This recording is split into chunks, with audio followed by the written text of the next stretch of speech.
संत शिरोमणी शेख मोहम्मद महाराज पालखी सोहळा श्री क्षेत्र वाहेरा ते श्री क्षेत्र पंढरपूर या ठिकाणी चालू आहे। प्रतिवर्षी या ठिकाणी पालखी सोहळा जातो।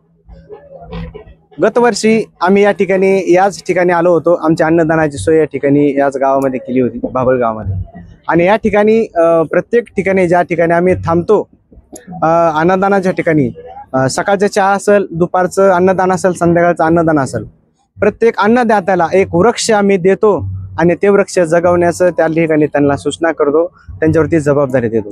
त्याचप्रमाणे आम्ही मागच्या वर्षी हे झाड या ठिकाणी या ग्रामस्थांना दिलं होतं। आमचे पुराणे सर वगैरे जी काय आमची मित्रमंडळ आहे, समृद्ध ग्रुप यांना दिलं होतं आणि ते झाड मागच्या वर्षी याच ठिकाणी लावलं। याच ठिकाणी देतानाचा आम्ही फोटो काढला होता, तो आमच्याकडे आहे। हे झाड मागच्या वर्षी सरासरी एवढं होतं छोटंसं, आता मात्र माझ्या डोक्याच्या वर गेलेलं आहे। आणि म्हणून एवढे मोठे हे झाड पाहिल्यानंतर आम्हाला खूप आनंद वाटतो आणि शेख मोहम्मद महाराजांचा पालखी रथ खऱ्या अर्थाने याच वटवृक्षापासून वाढत जाईल असंही आम्हाला वाटतं।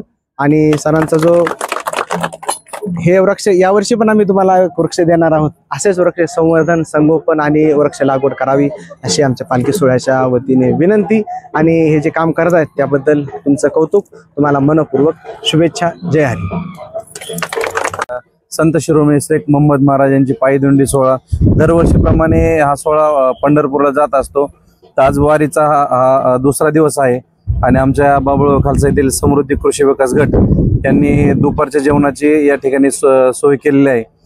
तर या दिंडीचा जो संकल्प केलेला आहे की आपण प्रत्येक ठिकाणी जातो आणि वृक्ष देतो, तर त्या अभियानांतर्गत हे आम्हाला वटवृक्ष आज 1 वर्षापूर्वी यांनी दिलं होतं आणि ते आम्ही सर्वांनी मिळून एकदम प्रेमाने त्याला वाढवलं आहे। या आमच्या गावामध्ये आपण ज्या रस्त्याने आता जातोय तिथं पूर्वी खूप वडाचे झाड होते, रस्त्यामध्ये वगैरे गेले, पण त्याची जी उणीव भासते ते हा वटवृक्ष आपल्याला 100% त्याची उणीव भरून काढणार आहे। आणि या वारीचं जे हे अभियान आहे पर्यावरण संवर्धनाचं, त्यासाठी मी शुभेच्छा देतो आणि अशीच हरितवारी आपली वाढत राहील वटवृक्षाप्रमाणे, अशा शुभेच्छा देतो आणि थांबतो।